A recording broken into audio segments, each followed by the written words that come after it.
سنساكا هاتو از شیر مرغ تا جان آدم تحت الشمس نیام آو ها سورج ke नीचे di bawah sinar mentari सूरज तले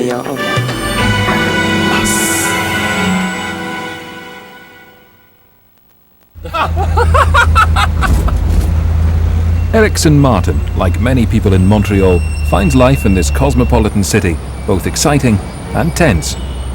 Could we kind of like run or increase the pace? Thank you. Today is worse than usual. It's July the 1st, and that means just one thing, especially to a removal man. It's moving day. Every year on the 1st of July, the French-Canadian city of Montreal moves house, all on the same day. In a city with a high vacancy rate for renting, it's easy to find a new place to live. I lived in the States, I've lived in Western Canada, but this is the only place that I have seen where everybody moves at the same time. Tous les 1er juillet qu'on renouvelle le bail. Donc c'est pour ça que tout le monde déménage le 1er juillet. This annual migration creates unique pressures on everyone providing a service. The phone company has to reconnect 250,000 phone lines. More than 1 million letters and parcels must be readdressed. Removal companies take on hundreds of extra workers and are fully booked months in advance. Van and truck hire companies are sold out despite importing hundreds of extra vehicles. The logistics of moving have never been better organised, but the real story of Moving Day is how this mass migration affects the people of Montreal, magnifying their divisions and highlighting human weakness. It's actually quite interesting, the amount of things you can learn through moving about human nature, about how spoiled our society is, about how obsessed people are by their furniture, little scratches, and they'll actually want to have an insurance claim resolved. A whole series of, it's disappointing, in fact discouraging in certain cases. You see how egotistical people are, essentially.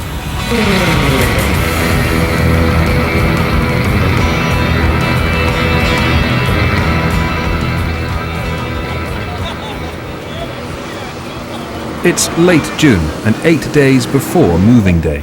This curious practice originated 200 years ago when Scottish settlers imposed their annual leasing system on this predominantly French-speaking province of Quebec. Oui, bonjour. J'aimerais changer mon adresse, s'il vous plaît. Ah, désolé, au revoir. I dialed the wrong number. For Joanne Cadaret, the Moving Day phenomenon has become a traditional and integral part of French-Canadian culture.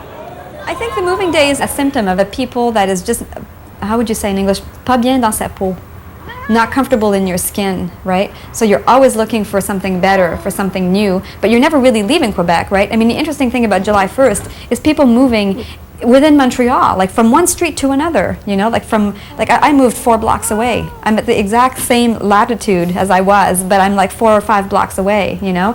And to me, that speaks of always seeking something, but you never leave. I'm never going to leave Montreal, I don't think. But English speakers have been leaving in droves. Many are fed up with the linguistic conflicts and feel they don't fit in. I can't ever be Quebecois in a true sense. I mean, I am an Anglophone, I'm English, and I always will be. I can no longer be French than I can be Italian or anything else. I am who I am, and in many societies, that's okay. You know, that's the melting pot philosophy. That's not the philosophy here. The philosophy here is we will all be one people, and we will all speak French. For Terry Yemen, the decision to move was motivated by the awesome power exercised by the French authorities. Access to English schools is restricted. Children's names can be vetoed. Workplace language must be French. Workplace computer software must be French. All languages other than French have been banned or restricted on shop and road signs, and the use of the apostrophe considered unacceptable. Even Moving Day has been enshrined in law, ensuring that most leases begin and end on July the 1st. But people, desperate to usurp the system, look for ways to move early. Most everybody moves on July 1st, but the point is, is that they try to avoid that. So the movers have caught on to that, of course, being the greedy bastards that we are. And we just charge them $100 an hour, say, on the 30th as opposed to the 1st, and the 29th if they try to move on the 29th. Yeah. And so essentially, this is it. So these people are trying to get around July 1st, but we won't let them. Nah!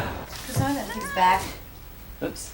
You need a bag for some of this stuff, though. David Abu Safi and his partner Melanie are seizing the opportunity of moving into a vacant apartment 8 days before moving day. I'm David, I'm a psychologist, and my girlfriend Melanie are moving a few days before moving day to try and kind of beat the mad rush on the streets getting in and out of buildings.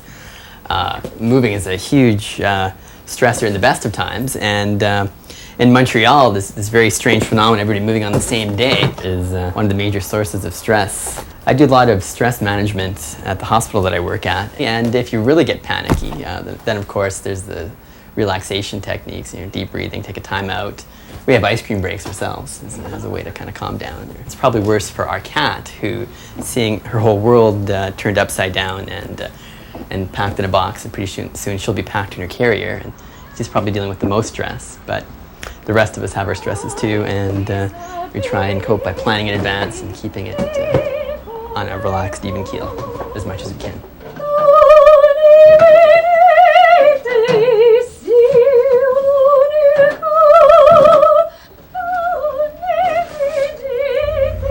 Ericsson has quoted David and Melanie a fixed price over the phone on their estimate of the amount to be moved.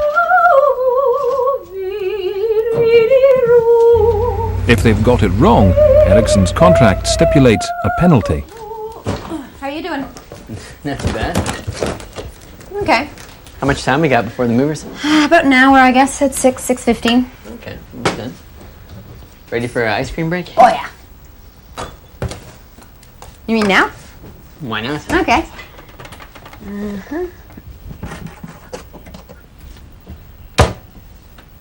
All right. There you go. Have a spoon? You're okay. This could be the last ice cream break. That's okay. We're almost out of ice cream. With movers in short supply, the moving season gives Ericsson an opportunity to triple his income. And to maximize his earnings, he's deliberately taken on commitments he knows he can't fulfill. As a businessman, I've learned that at times it's necessary to separate your feelings from your interests, and I'm very concerned about protecting my interests because I'm not in this business to declare bankruptcy or to not be able to make my payments at the bank. Well, it's 7:30. They were due here at 5, and then they said it'd be at 6. Then they called it to be 6:15. Now it's 7:30. We're a shitload number of hours behind schedule. And that's about it. One of my clients called me at 12, and I thought I'd be able to be there at 3, and I'm still not there, and we're, what, 8 o'clock now? If they're not here by 9, then I'd be... Oh, I guess they're here now. Okay, yeah. Turn your wheels the other way. No, the other way. Turn them all the way. Turn, all the way. Ericsson rarely goes to see a location prior to the move. This can have its drawbacks. Why is it these people don't bloody well tell me that they're like located, it's the 3rd floor? Well, at least it's a nice view. Hey, how you doing? I'm sorry that I'm late. No problem. One of my employees had a heart attack today. Seriously? Yes. Oh my. No, actually, it's just bad indigestion. Okay, that's good. All right. Usually when I move someone, prior to actually going to the actual site, I explain to them that it's necessary to make certain that all the boxes are stackable, to get rid of miscellaneous objects, to empty the drawers, and so we're just going to try to do this as expediently as possible. See, I hate, look how ridiculous this is, look. Why can't you put that in a box? Yeah, it should be in a fucking box. I'm telling you, you guys want the honest truth? This pisses us off. It's ridiculous. Look, look at this, look. This is gonna fall out, man. And then if we break something, they get pissed. They should exercise as much care for their things as they expect us. I'm sorry, I'm bitching, eh? I've been working like 15 hours today now. What do you do with boxes marked fragile? Well, those ones we try to treat with the least amount of care as possible. Just, the irony of it, right? They expect us to essentially throw everything else around, but then the moment guys, it's fragile. Be careful now. See, look at this. This could essentially kill somebody. Look at this dangling wire, man. This is such an annoying thing. But actually, today I'm in a good mood. Okay, I'm actually in a good mood today.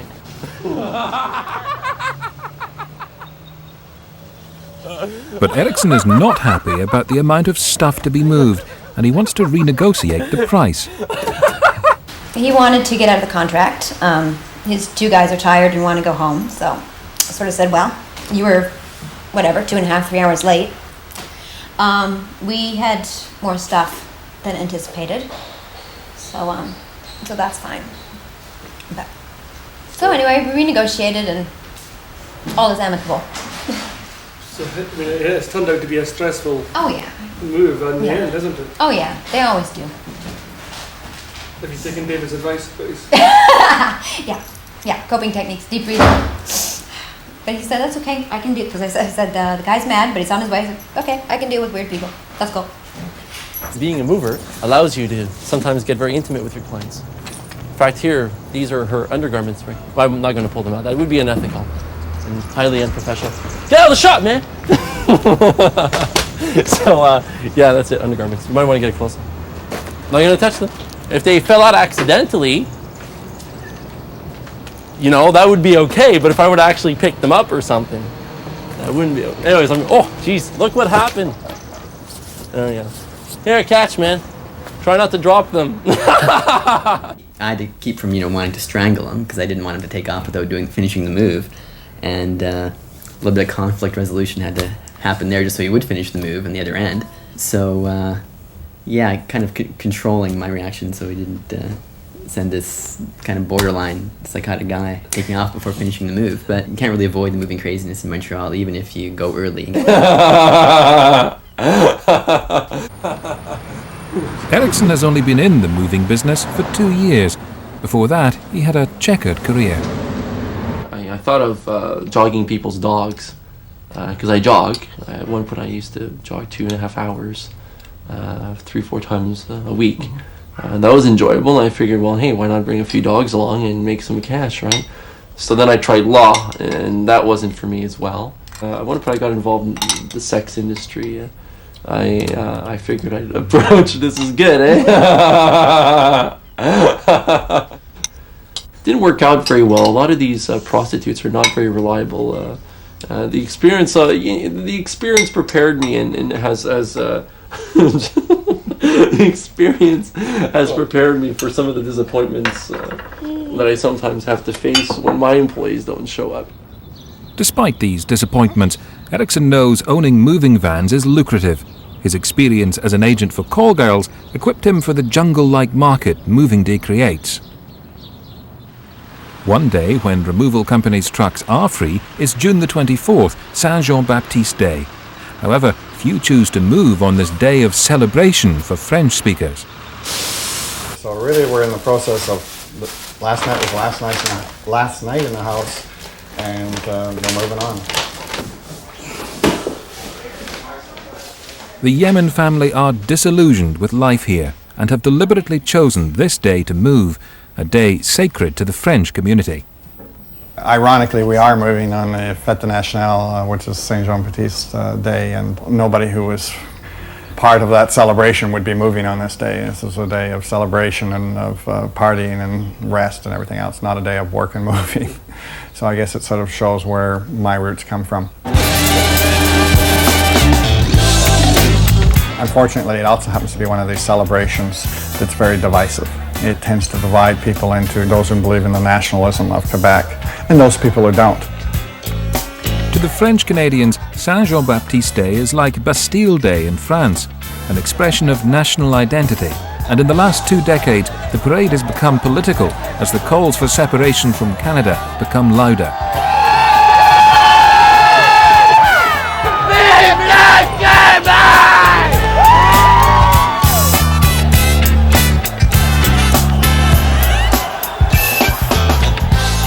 In recent years, the celebration of all things Québécois has occasionally turned ugly, something the Yemen family have experienced personally. My wife went to the washroom, and there were other people in the washroom, and she said something inadvertently in English, and the other women in the bathroom started screaming and pointing at her, screaming "Anglais, Anglais, Anglais," as if it was some evil, terrible thing. And she could sense the hostility and problem as they were screaming at her and all pointing to her, and in order to sort of defend herself, she turned around with saying something that wasn't true, and she said, "No, je suis américain," meaning I am American, I'm a tourist. And then they calmed down and let her go. But clearly, as she said, je suis Canadian, and identified herself as Canadian, it would not have been pretty. Oh, il faut avoir une bonne pensée pour Louis Riel, les patriotes et tout ce qui était dans le temps.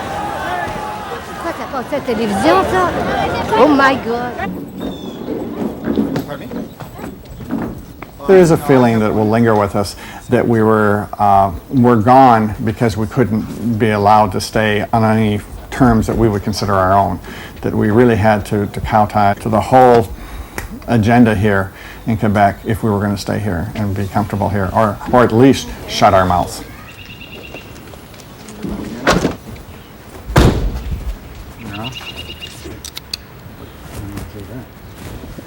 The Yemens are starting a new life in the United States, but Terry Yemen has to remain behind for several days to complete his work commitments.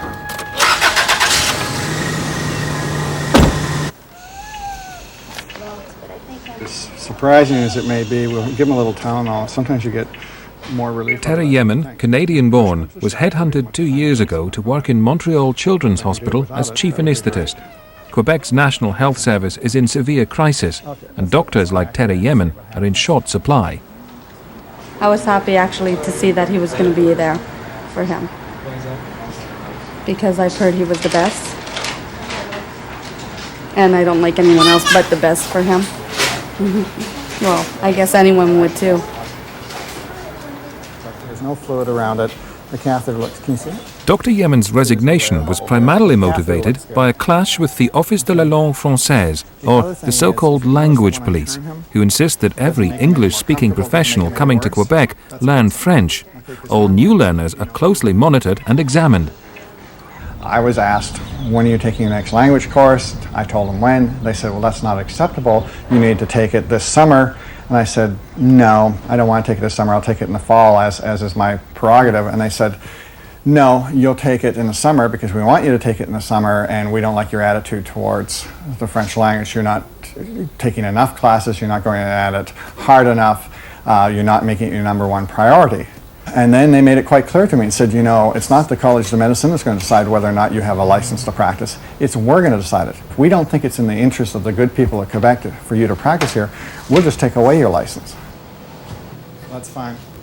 This threat was the last straw for Dr. Yemen and forced him into leaving Quebec. However, this type of bureaucracy is endemic in Montreal, where nobody moves without paperwork in triplicate. So in the last 3 months, out of this entire pile, only 3 people have threatened me. Yeah. Well, threaten. They need to do something to feel a little bit better, to feel like there's some type of recourse, which there really isn't because of my contract, my eligible contract. I find it convenient for people not to be able to read everything,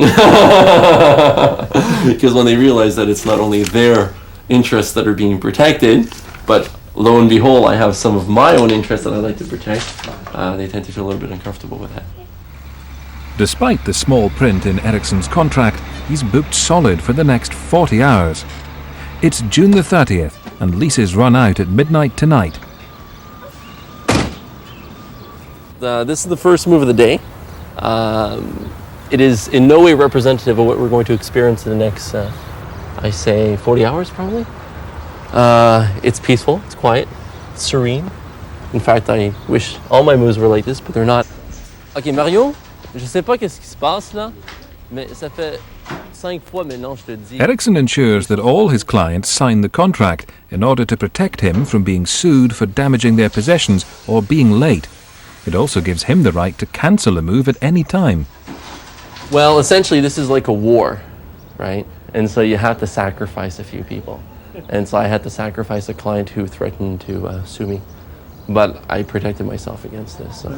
So you phoned the client up and said, can't make it. What did he do? What did he do? Oh, at first he was surprisingly very peaceful about it. he was calm, but he called me a few hours later and told me that he'd call the police and his lawyer would be contacting me. And I said, well, that's fine. You signed a contract pretty much stipulating that I wouldn't be responsible for cancellations. And then at this point he became a little bit nastier and called me a fucking fool. And then I told him that his language is inappropriate and that if he called me, I would be charging him with harassment.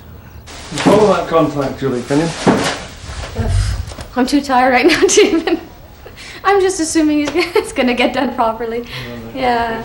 Yeah, people don't water their plants very well, eh? So you pull them out and then the whole thing just comes out and then they start breaking. And there was cactus yesterday and they caught me and cut me. And so I don't like plants. I really hate plants. But I won't. No, yours. No, yours is okay though. It's on wheels and everything. This is quite fascinating.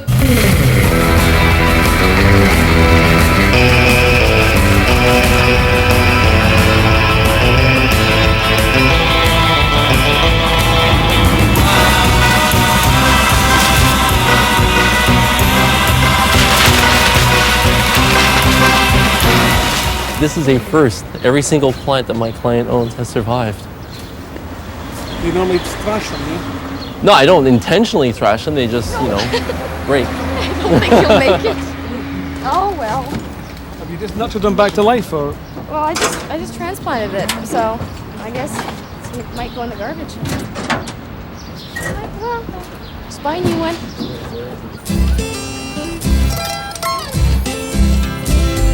Joanne Caderet is a veteran mover who relishes the annual migration. Aged 31, she's moved 19 times. Gonna settle down and I'm never gonna roam when I find a little place I can call my home. Let the world go round. World go round. Well, I get so tired I'm wearing out. For the past 8 years, she's been the assistant manager of this bookshop. Yes, the world goes round. I'm telling everybody. Although bilingual, her first language is French. La prochaine, bonjour. Vous pouvez prendre le métro jusqu'à la station Saint-Laurent. Et puis à ce moment-là, vous pouvez soit venir à pied ou prendre la 55. C'est comme vous voulez. Vous débarquez au coin de la rue Prince-Arthur. OK. Au revoir.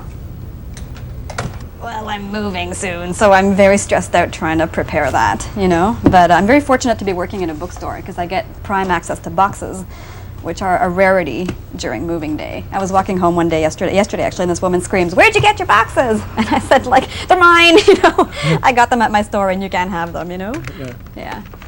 Well, I'm moving Wednesday, July 1st, and I stupidly didn't book a van this year because I thought I usually don't move on July 1st. I can usually fake it and move a day or two earlier, but because of the previous tenant moving out of my place, it has to be on the 1st of July. So I didn't rent a van because a friend of mine has a station wagon and we figured we could do it by car. But now I'm really starting to regret it because a lot of my friends are helping other people moving and I'm not sure that I can actually get as many people helping as I thought I would. I like moving. There's something exciting about it. There's something exciting about being able to anticipate a new space that you'll be living in and just, it's kind of like turning over a new leaf, And then for months, of course, you're caught up in decoration and buying things and painting and choosing colors. So that, sort of keeps you busy and then you're happy for about a year or two, and then you start, wanting to move again. That's the way it works for me anyway. Not quite as keen on moving is Ericsson. He's had to sacrifice another client and is now running badly behind. To cap it all, he's having problems with his steering. Yes, I know. That's exactly where I wanted it. Right in the bushes. Yeah, but you're going to pay for them. For the bushes? These are some of the people that make unpleasant remarks, It's not like... Well, I suspect that if they survive the ice storm, they'll suspect... Well, actually, the corner is just pushing the branches in about 2 inches, and they're going to be fine. Yeah, the point is he didn't care. That's what bothers me. No, is that right? You just assumed that. Just relax. It's only 2 inches. There's okay. another... I know, I sound like the villain here. We'll just let the British public decide. I'm the villain. I want the British public to hear. We'll ask for a viewer survey. And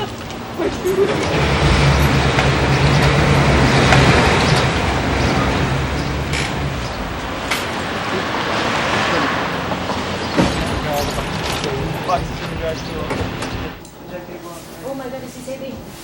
He's heavy. Ericsson's third move of the day is for Maria Bolano, her husband and daughter.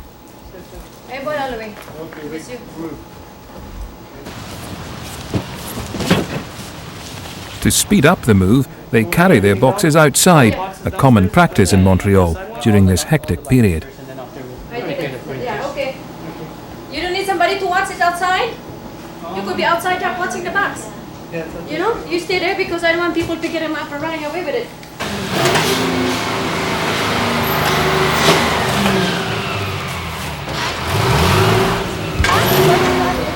It's going. It's going as usual.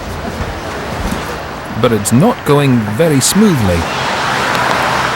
I'm trying to be considerate. I'm trying to work with my clients. So he comes into the living room and he starts talking to me about a hide-a-bed that has to be moved. And I said, okay, well, if you wouldn't mind giving $10 to my employees for doing so, you know, I'm not going to collect it, you know, just to show your appreciation. Well, it has to be moved anyhow. Well, actually, no, it says here in the contract that your wife came to sign at my office that there are only 2 couches. 1, 2, hide-a-bed makes 3. So we're not going to move it, all right? So chances are, and this is my prediction, people, is that this man is going to lose it at one point. All right? Let's just see what happens. You just really got to get this, huh? The family decide to move the goldfish themselves. Poor fish. If we can just make it back home with the fish alive, I'll be happy, but other than that... The family's daughter is becoming increasingly worried about how Ericsson and his team are treating their other possessions. Well, she's very stressed. The young girl, because she takes after her mother. So she asked me if I could handle it. And I told her I was a joker, and I just bought a truck recently.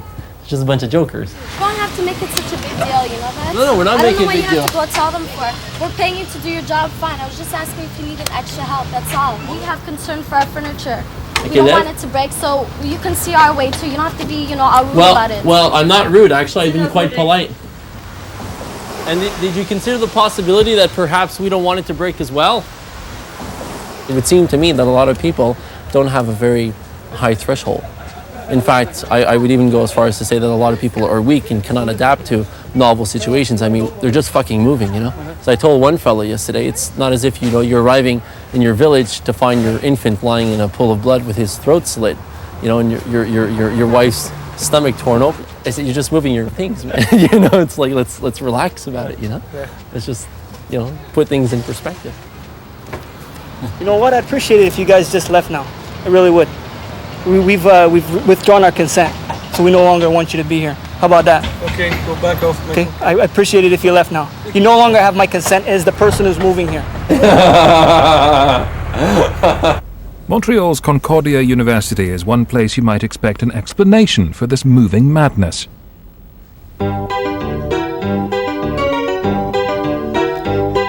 Professor Graham DeCarry, a local historian, believes he knows why no one in the city has ever asked themselves the crucial question, why do we keep moving on the same day?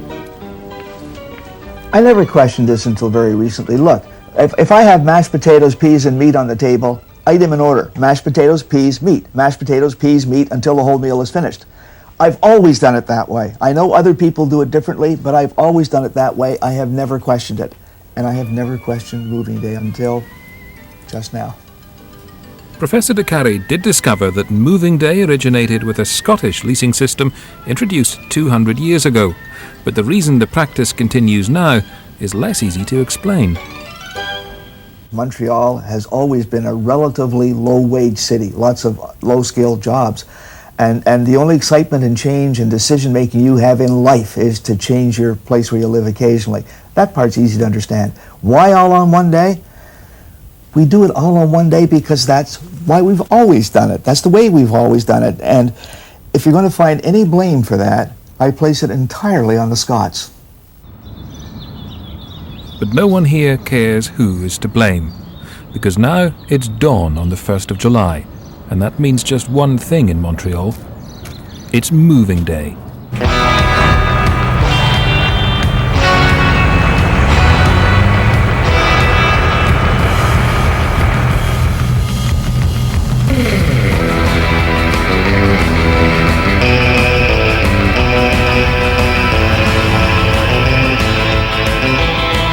as many as 400,000 people will move house today.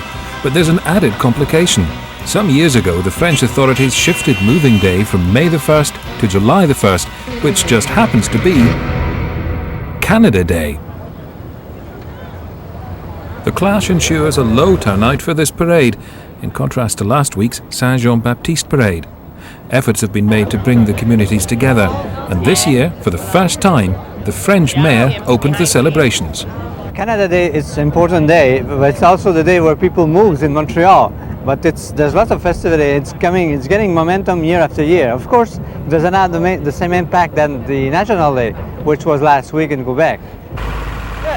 For those loyal Canadians whose work commitments prevent them from attending the parade, they have to mark the day in the best way they can.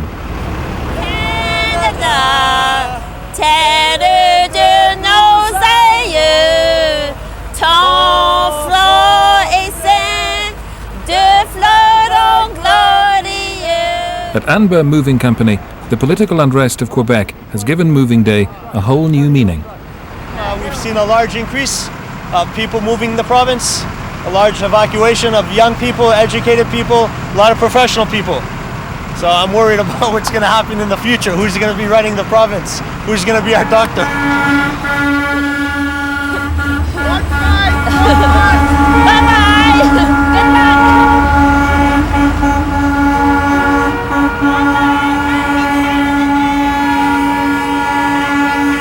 I did try to avoid moving on the 1st, but my landlord couldn't confirm that I could move into the apartment until late Sunday afternoon. So it was too late to make arrangements. So in fact, I could have moved Monday, but she only told me that like the day before. So it was really too late for me to do that. So here I am stuck on the 1st of July, which means the street's going to be blocked off because it's Canada Day, right? So there's a parade. Dr. Rupnarine Singh, the parade's organizer, emphasizes only the positive. Montreal represents a confluence of English and French culture and the meeting place of many cultures of the world as nowhere in this country. And therefore, if there is a parade for Canada here, and there is an enthusiasm for Canada, there is a passion for Canada, you're going to find it here in Montreal. I can't say that I feel an affinity to Canada. I don't know what that means. To me, my experience of Canada is Quebec, right? And I didn't know how different Canada was until I actually left Quebec and went to places like Toronto and Vancouver, But I didn't grow up with a notion I didn't grow up with any negative ideas about Canada at all.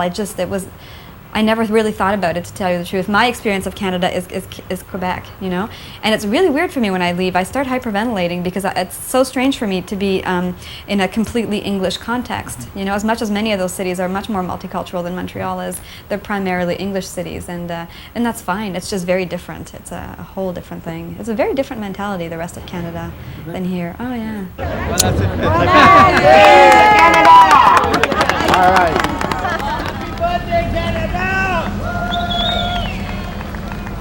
Unfit Canada! Don't let the rain dampen you!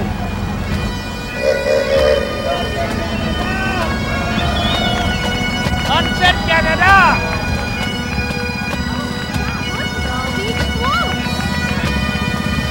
The parade winds its way through the main arteries of Montreal, blocking dozens of streets and creating traffic jams.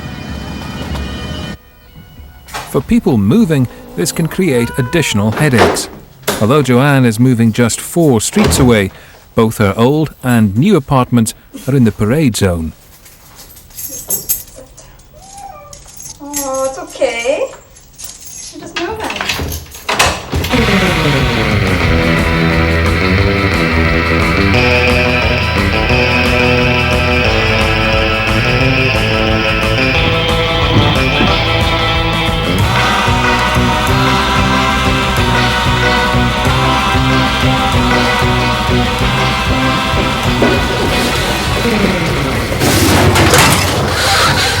Okay, so we're gonna go backwards up this street and then backwards down my new street. Is that the idea? Yes. Okay. In reverse, right? No, just down the wrong side of the. Well, who cares? What are they gonna do? Arrest us? It's Canada Day.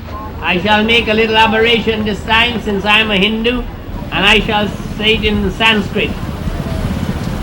Yam Brahma Varananda Ruddhamardhastanvante Devesavera, controllers of the universe, that Almighty God who is seen within the pure heart of the yogi and those who love God, to that Almighty God whom neither the angels nor the demons can understand. Mais c'est parce que Sherbrooke est fermé à cette hauteur-là. Tu vois mon problème? On peut aller voir, il doit sûrement avoir quelqu'un. Vous demanderez de pas avoir de problème. OK. Merci. Merci. I've never had to negotiate a parade before during a move. It's kind of a... Whoops, qu'est-ce qui se passe? This is her new car.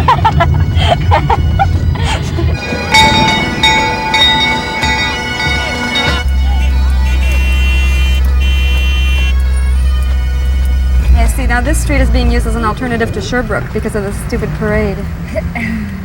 So this is never a street that's blocked like this. I don't know. Pain in the ass. Happy birthday to you. Happy birthday, dear Canada. Happy birthday, dear Canada. Happy birthday to you. Happy birthday!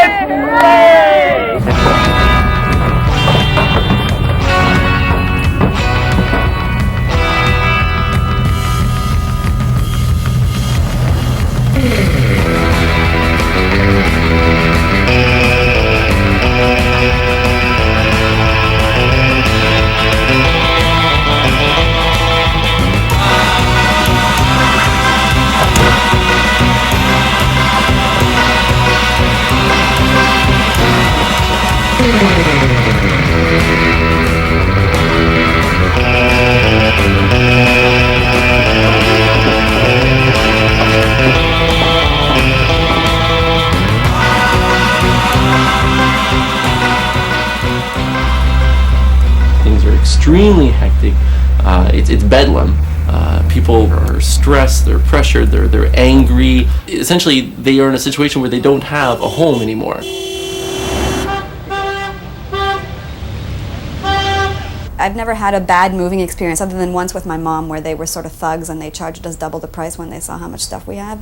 But usually I've hired like some, schlepper student with a van type thing, and it's been fine. I've never really had like a bad problem with the mover, other than the fact that once I got yelled at by a mover because I forgot to unplug the fridge a few days before, so there was like my fridge was just like dripping with water, and he was like, and he's a mover that I'd used about 4 or 5 times, a Gregory, so we had this real like relationship between us, and he was like, Joanne, I can't believe you forgot to to unplug your fridge. Look, like my truck's all wet and my movers are slipping, and how come you have so many books, and you didn't tell me it was 40 boxes of books, and from now on I'm going to charge you more, you have too many books, and I never used them again. I was like, God, I can't believe I'm getting a lecture from my mover, I want different doors, different floors. You can take mine, can I take yours? Let the world go round, let the world go round. If you think you've seen my face before, I've been everybody's girl next door. Let the world go round. I'm just gonna prop the door open. Oh no, it's not heavy enough. Yeah, second floor, it's apartment 5. Joanne has enlisted the help of 6 of her girlfriends.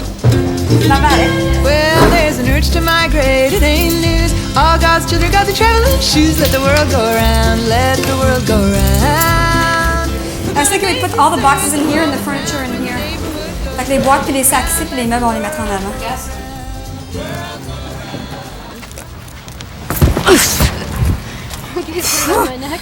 Are you okay? Yeah. Okay. It came like sliding right down. And there's someone else moving out, so we're gonna meet on this bed. Probably.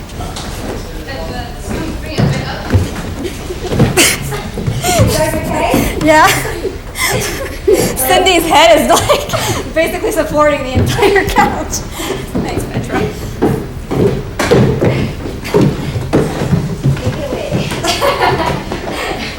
Oh, good shit. Are you okay? And as I told you before, we have no pies, and a program of song and dance, and we have a group from Denmark who will sing immediately after. I want them to be ready under this shed here, please. For Eriksson, his policy of not investigating a job prior to the move itself has affected him on a grand scale.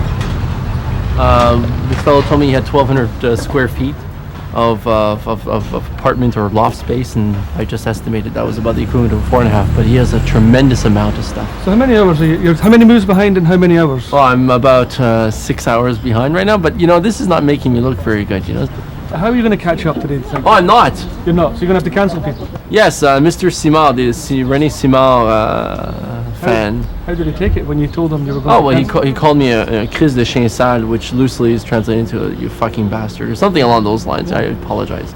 Monsieur Erickson, qui m'avait promis de me déménager pour la somme de 420 $, n'a pas tenu sa promesse. Alors, il devait arriver ici pour 2 heures de l'après-midi. Et puis, je l'ai rappelé. Il m'a dit qu'il ne serait pas ici avant 10-11 heures le soir, à cause qu'il y aurait 2-3 déménagements encore à faire. J'ai voulu canceller mon contrat et il n'a pas accepté. Il m'a dit que ça prenait 24 heures pour canceller mon contrat et j'avais donné un dépôt de 80 $. J'ai perdu mon 80 $ aussi avec M. Erickson. Alors ce monsieur-là n'est pas honnête, d'après moi. Remarkably, René Lavoie managed to find a mover who had a free slot. Across town, things are getting even more complicated. Erickson has positioned several teams of workers on different jobs around the city. Not all of them are familiar with the terms of his contract. Okay, if he doesn't pay you cash, you don't do it. And if he doesn't sign that we're not responsible for broken glass, you show him, you know, the updated versions of the contract, then you don't do it, okay?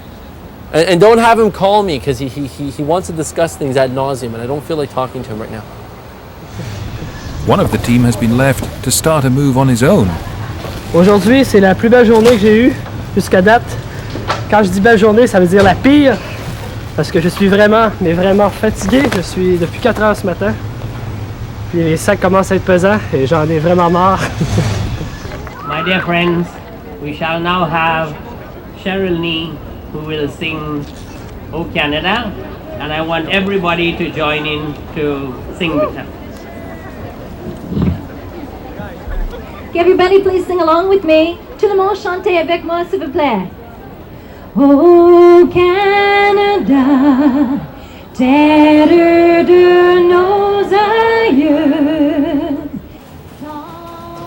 Oh, what a mayhem. And it's so tacky too.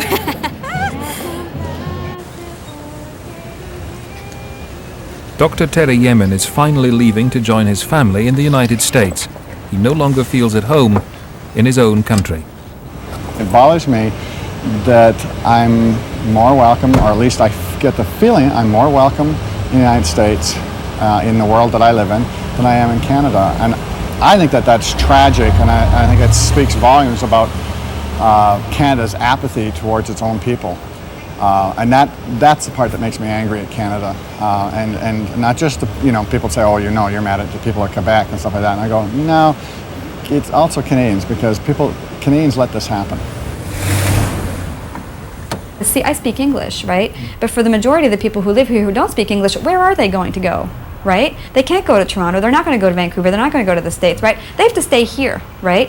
Montreal, that's it. You've made it. Like, you came from whatever, Lac-Saint-Jean, Quebec City, you came to Montreal, and that's as far as it goes for you, unless you move to Paris, and most of us aren't going to do that, right? And so I think in many ways you have to sort of find ways of creating something different for yourself here.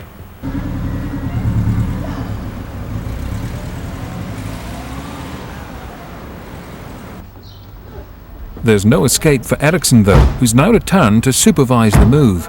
It's running late and there's been some damage to the furniture. The client's unhappy with the service, but Erickson has ensured that his contract covers all eventualities, including extra payments. As the move extends into the night, Erickson activates a clause in the contract requiring the client to pay an additional $150. What I'm getting here is that you perhaps don't want to pay the extra $150, and it's a matter of principle. Is that it? Well, Because it's a matter of contract, and I can go get the paper here on the truck. Should we bring up? That's points an of unusual damage now? circumstance.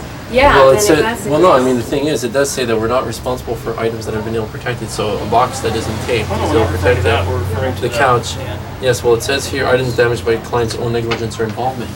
This is what pisses me off. Even You here, left actually. one guy here, one guy by You left himself. Anna And he with was Pierre. exactly. But They were part of supposed. Pierre No, was no, hold on. They were concerned supposed. about They were that. supposed to unload. I'm just throwing your sarcasm back at your were face you now. here You seem to think that your knowledge will save you from the provisions that are in here. So you know what? I Keep the don't check, think that. and we'll go to court, and I'll simply go up to the judge and say, hey, and I'll bring my employee in, and I'll say, hey, was Eric Frendo involved in moving the couch? Yes. What does it say here?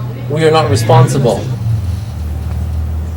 Anyway, I've already said that I'm willing to pay, so this is really, to me, a waste of our time at this point. Oh, of course, because the thing is, what you're being faced with now is the fact that you signed, you committed to a contract, and what I mentioned. What's your problem? I just Is it said I'd pay competition you. or Why are something you of some trying to? sort? Yeah, it's becoming competitive now. I said I'd pay you. We don't have to keep going till I say you're right. We'll pay you. Like, the job's done, we'll pay you. Let's No, get you it said done. you'd pay me, I don't want to but spend then any more he time said, on and this. it's not a competition, he said, should we bring up the issue of damage? And that's when I referred to these provisions. So we shouldn't bring it up. Well, Okay, you look, I can don't if wanna you had spend valid any time on arguments. this. You're not knowledgeable on how to manipulate objects. So if because of your involvement or negligence, you tear something. And obviously you guys aren't knowledgeable in moving because you sent one Yeah, person that's over the here to one move. thing.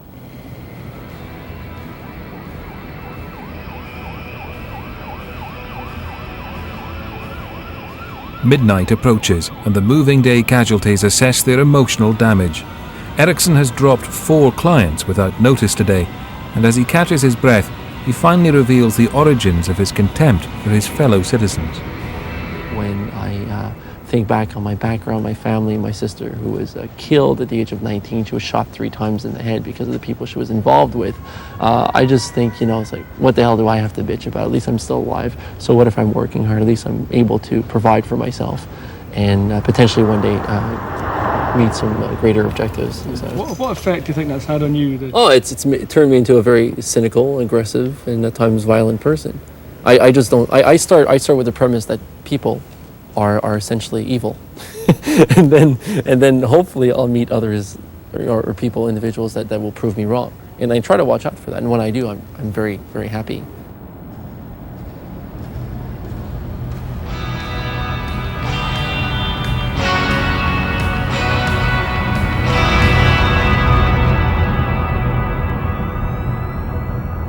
For Ericsson Martin and his fellow citizens, there seems to be no end to the Montreal moving madness.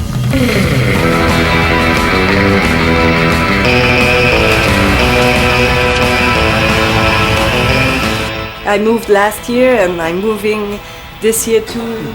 It's too much. Do you know Ericsson, the man who's moving you? Do you No, know I him? don't know him. I just speak on the phone with So him. you've never met him before? No, never. So you don't know what he's like? No. Do you know?